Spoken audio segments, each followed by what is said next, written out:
كل حلوين عاملين ايه؟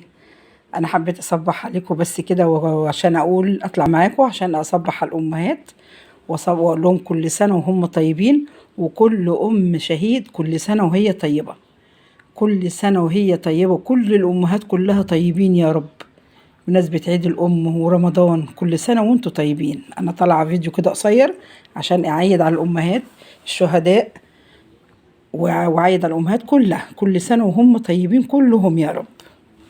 بص يا حبايبي بقى، انا رحت جبت فرختين خليته خلهم لي. ادي الوراكه اهيت، حلوه الفرخه كبيره ما شاء الله اهي. خليته خلهم لي، وادي الهياكل بتاعتها اهي. ادي الوركين ما شاء الله اهو، الوركين اهو ما شاء الله اهو. لسه ما غسلتهمش ولسه ما عملتش فيهم اي حاجه خالص. وادي فرخه صغيره اهي، وادي البانيه اهو خليته خلهولي. بس انا هقطعه بقى ايه، عاوز لون كده انا هقطعه هنا. ادي الصدر بتاعه اهو، الصدر التاني اهو.